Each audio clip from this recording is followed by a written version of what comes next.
Je dois vous faire un aveu.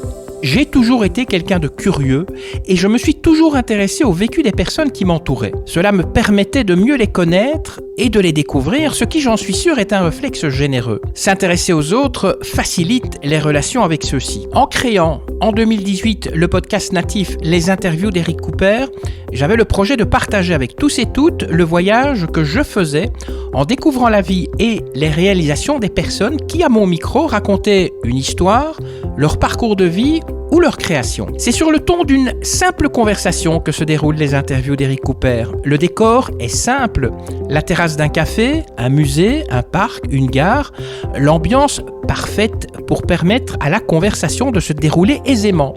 Le seul témoin de ces mots échangés, c'est le micro qui restituera fidèlement les échanges et les bruits extérieurs. L'auditeur ou l'auditrice n'assiste pas à cette conversation. Mais si il ou elle ferme les yeux, il ou elle sera à mes côtés et grâce à son imagination, suivra l'interview pour découvrir de façon virtuelle l'acteur ou l'actrice du podcast qui pourra être une personne connue ou inconnue. J'espère que vous aurez un plaisir certain à écouter ce podcast et que vous vivrez un moment unique et hors du temps grâce à celui-ci. L'actrice du podcast d'aujourd'hui s'appelle Kate Breda. Elle aide à soigner les gens avec des compagnons à poils et à plumes. On appelle ça de la zoothérapie.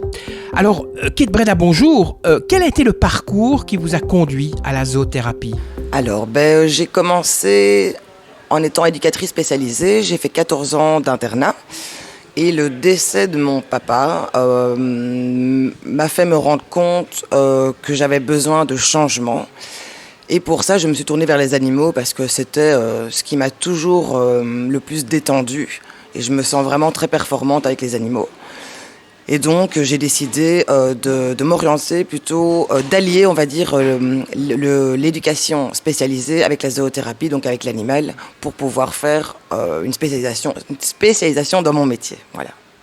Et comment est-ce que vous avez développé la relation que vous avez avec les animaux ? Est-ce que ça vient de l'éducation ou bien c'est un petit peu inné ? Ah, c'est inné. Ici, tout le monde dit que je parle aux animaux. J'ai toujours eu un lien très très proche. En fait, je suis très intime avec mes animaux.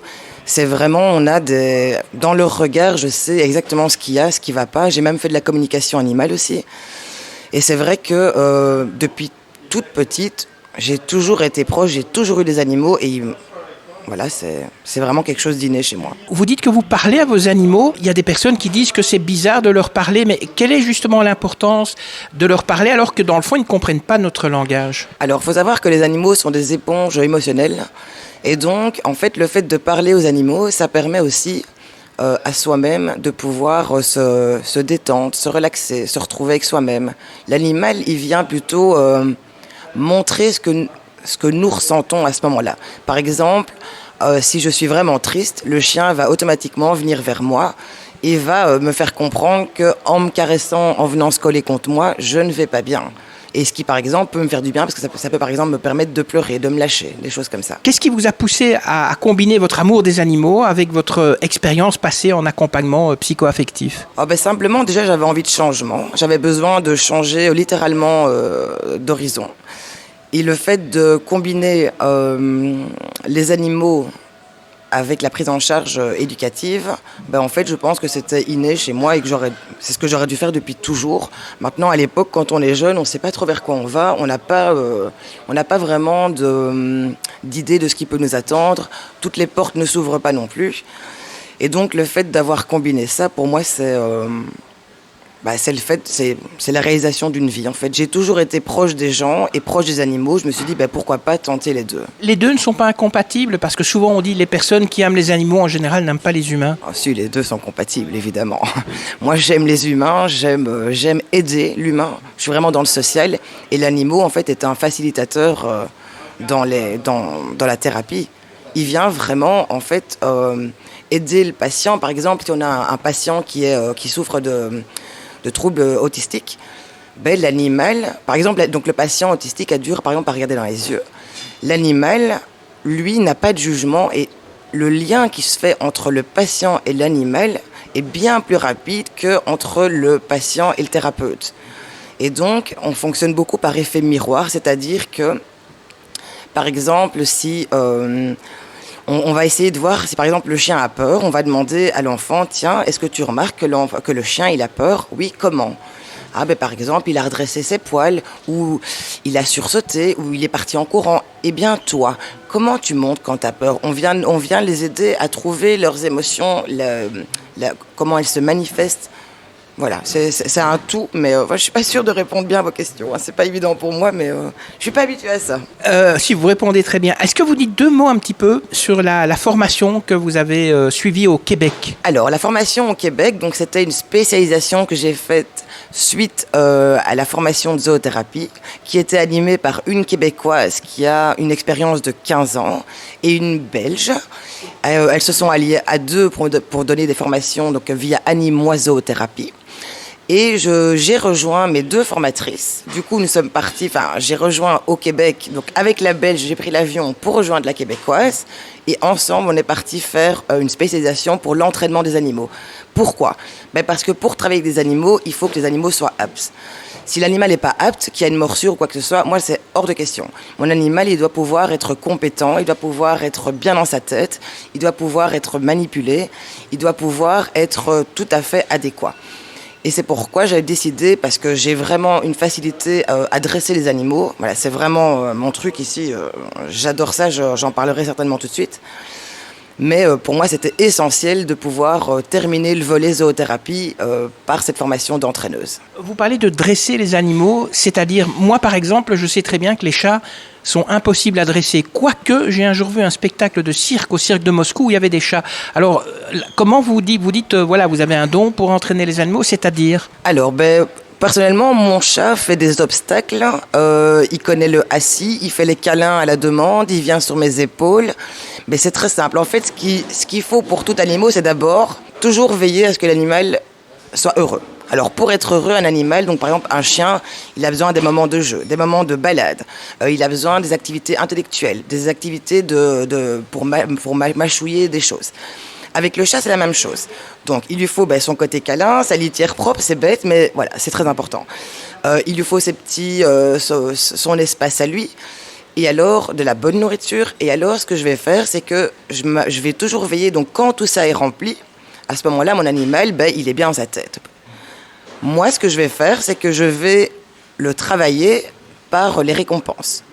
C'est pour ça qu'un animal qui se refuse à manger, par exemple dans les récompenses, c'est un animal qui, par exemple, ne va pas bien. Donc, je vais d'abord veiller à voir ce qui ne va pas pour l'amener à recevoir les récompenses. Je fais ça avec tous mes animaux, que ce soit mes oies, mes canards, mon lapin, mes chiens, mes rats. Je fonctionne à la récompense. Et alors, je mets du cliqueur ou du sifflet. Alors, le cliqueur, c'est quoi? C'est un son unique. C'est un petit boîtier. Il est très connu dans le milieu des chiens. C'est un petit boîtier en fait qui fait un son unique et en fait il vient, si vous voulez, il vient accompagner la réussite de l'exercice demandé à l'animal. Donc par exemple, je vais demander à mon animal de tourner. Donc ce que je vais faire pour lui apprendre, c'est d'abord que je vais lui apprendre à toucher une cible. Ensuite, je vais déplacer la cible de façon à ce que lui va tourner en même temps. Quand il aura tourné, je vais cliquer, ce qui vient mettre la fin du comportement et l'arrivée de la récompense. Pourquoi vous avez suivi, on va revenir à votre formation, la méthode canadienne pour la zoothérapie? Qu'est-ce qui la différencie des autres approches? Alors, en Belgique, on parle plutôt on a de l'hypothérapie, de la médiation animale, mais concrètement, la zoothérapie n'est pas vraiment manière courante en Belgique. Et ici, pourquoi la méthode québécoise? Simplement parce que ça date de 15 ans en arrière. Ils sont vachement avancés sur nous, c'est quelque chose de coutume. Les ergothérapeutes, les psychologues, les psychiatres travaillent avec les zoothérapeutes. Les psychologues envoient les patients vers la zoothérapie. Alors qu'ici en Belgique, c'est pas encore reconnu. Sauf que depuis cette année, il y a une spécialisation à la Haute École de Vinci. Il y a un certificat en zoothérapie qui est donné par mes formatrices canadiennes et belges. Justement, la zoothérapie, c'est quoi exactement? Alors, la zoothérapie, c'est une prise en charge thérapeutique aidée par l'animal. Donc, par exemple, je vais travailler des objectifs que soit le parent va me donner, ou soit, par exemple, je prends un institut comme ça au hasard, William Lennox, qui sont assez réputés pour tout ce qui est psychiatrique. Donc ils ont tout un personnel psychologue, ergothérapeute, ils ont vraiment tout. Et en fait, ils travaillent sur des objectifs que moi, je vais recevoir, parce que le but, c'est vraiment d'être transparent, qu'on puisse échanger les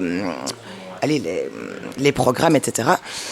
Et donc, moi, je vais prendre leur objectif thérapeutique, sauf que moi, je vais les amener sous forme de jeu avec l'animal. En fait, avec l'animal, tout devient facile. Je vais donner un exemple. Par exemple, j'avais un enfant qui avait un problème de mobilisation de poignet et d'autres problèmes. Mais j'ai créé une activité pour lui, toute simple, donner de la nourriture aux animaux.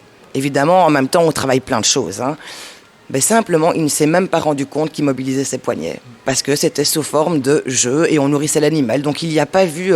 il n'est pas à l'école. Ici, on est libre. C'est structurant, mais on est libre chez nous. Vous dites 2 mots sur votre tribu. Alors, ma tribu, donc j'ai 13 animaux. Alors, j'ai 3 rats, 2 chiens, 2 chevaux, 1 lapin, 2 canards, 2 oies. Alors, ma tribu, c'est mon petit sanctuaire. C'est mes animaux de compagnie, donc ils vivent tous, alors pour la plupart à la maison, d'autres dans le jardin et d'autres dans une ferme, donc les chevaux par exemple. C'est des chevaux et des animaux que j'entraîne tous les jours. Tous les jours, voilà, et on s'amuse, on passe énormément de temps ensemble. Ma tribu est juste formidable et c'est vrai que depuis que j'ai autant d'animaux, mais qu'est-ce que je me sens bien. Et il y a beaucoup d'ailleurs de fermes pédagogiques ou de fermes d'animation. Et ici, c'est vrai que c'est très reconnu, le contact aux animaux fait du bien. Et comment vous les choisissez, ces animaux ? J'ai entendu qu'il y avait des animaux qui étaient intelligents, comme des rats ou les chiens, mais on se demande bien, mais avec un canard, comment est-ce que ça peut avoir un but thérapeutique ? C'est très simple. Avec le canard, par exemple, donc ici, les canards, je les ai adoptés. Ils étaient dans un très très piteux état. Ce que j'ai fait, c'est que la première chose que je fais à tous mes animaux, c'est leur donner une place, un endroit à eux et de l'amour. Ça, de manière générale, c'est ce qu'on préconise dès le début. Et puis, je vais les manipuler, mais jamais je vais forcer le comportement. S'il n'a pas envie, je vais jamais forcer. Et puis, petit à petit, je leur apprends à venir manger dans ma main, à être friand pour les récompenses. Et en fait, tout se passe naturellement après. Le canard, par exemple, rien qu'au toucher, est super doux, ça peut vraiment canaliser. Le canard est très curieux, le canard aime suivre l'humain. Donc pour les enfants, par exemple, c'est juste génial, quoi, d'avoir des échanges avec ces animaux-là qu'on pense que finalement ils vivent que sur une rivière et qu'on les voit toujours de loin. Le fait de pouvoir... parce qu'ici, moi, j'ai appris à mes canards à passer des obstacles, à venir se mettre sur les genoux des gens. C'est juste génial pour les gens. Et puis ça apaise. L'animal est vraiment apaise. Est-ce que tous les animaux peuvent être utilisés en zoothérapie ? Non, clairement non. Ici, on a donc toujours une grille d'évaluation sur chacun de nos animaux. Donc si par exemple, j'ai recueilli une oie et que donc je la travaille, etc., mais qu'elle attaque toujours des gens, malgré que j'ai pu essayer 1000 choses, jamais je ne la prendrai en zoothérapie.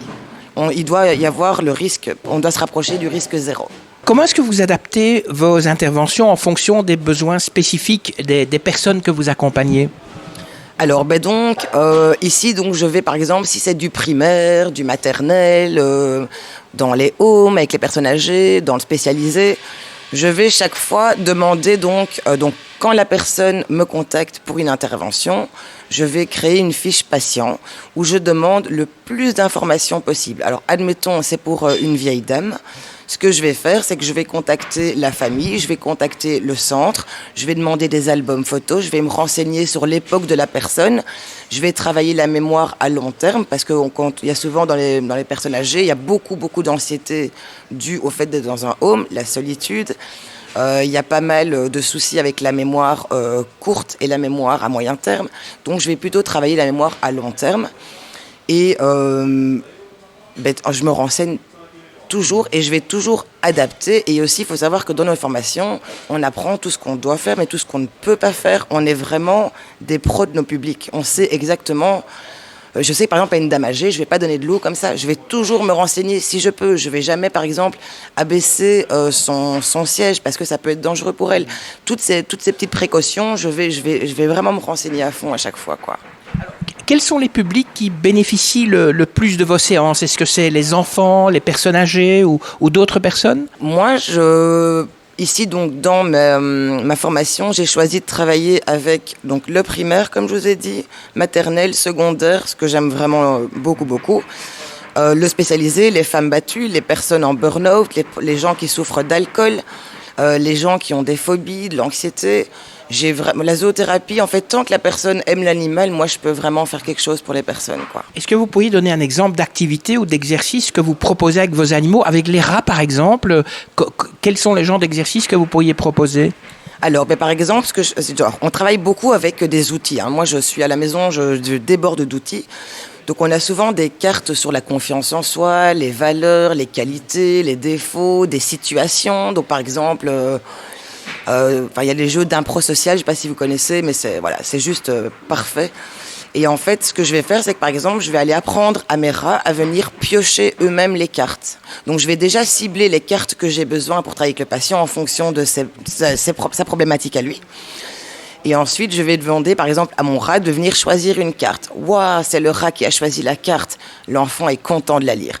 Par exemple, si l'enfant a des difficultés de lecture, à ce moment-là, on va lui dire écoute, moi je vais commencer, toi tu vas faire après moi, et moi ce que je te propose, c'est que tu prennes le rat sur toi le temps que tu lises, parce que directement ça met dans un autre contexte. On est bien, en fait, et on a envie d'apprendre, on fait tout par le jeu.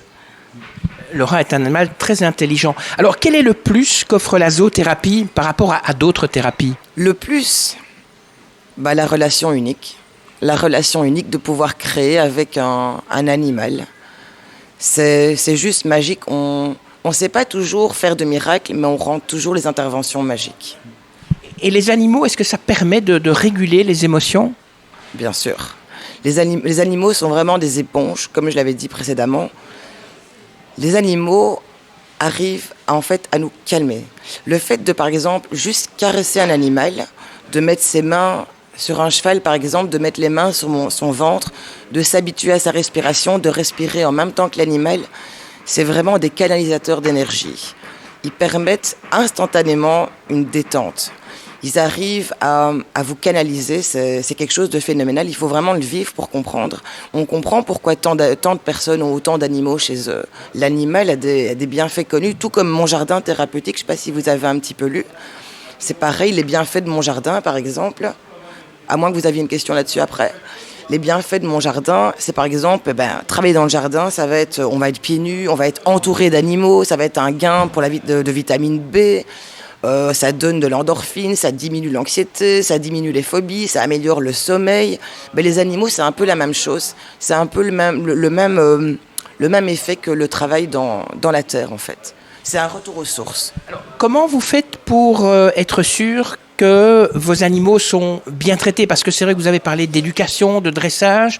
Alors certains disent, dressage, on a des exemples dans les cirques où ils étaient maltraités. Vous, en fait, comment ça se passe un dressage? Est-ce que le bien-être animal est respecté? Parce que je pense que certains qui nous écoutent, ils aimeraient bien savoir aussi. Oui, bien sûr. Ici, je tiens toujours compte de la capacité de durée de travail d'un animal. Par exemple, une poule, ça va être maximum 5 minutes. Mais ça peut être répété plusieurs fois par jour. Un cheval, par exemple, vu que c'est une proie, a une capacité de concentration énorme parce que de manière naturelle, en étant une proie, il doit toujours être sur le qui-vive. Donc le cheval, c'est moi qui dois arrêter mon cheval, quoi. Lui, il continuerait. Les chiens, ils sont toujours demandeurs, c'est la même chose. Par exemple, l'oie, ce que je vais faire, c'est qu'au moment des nourrissages, je vais la travailler 5 minutes. 5 minutes, et puis je vais retourner, lui donner une friandise, je vais redemander peut-être 2 minutes. Et c'est toutes ces petites minutes accumulées qui font qu'on arrive à entraîner les animaux. Mais je tiens toujours compte de leur concentration à eux. Si je vois que l'animal n'a plus envie, je m'arrête immédiatement.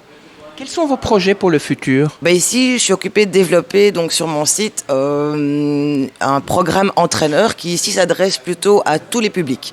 Donc on ne parle plus de spécialisés ou de personnes âgées ou de primaires ou de maternelle. C'est vraiment... j'ai envie de pouvoir donner ce que j'ai appris aux gens et leur montrer comment s'amuser avec un animal en lui faisant du bien, en faisant que nous on se dépense, en faisant que lui se dépense. Et il y a vraiment une méthode très particulière et c'est garanti, 100%. Il n'y a juste pas moyen d'échouer avec ce que je vais donner comme astuce. Est-ce qu'en un mot, vous pourriez résumer l'impact de la zoothérapie? Magique.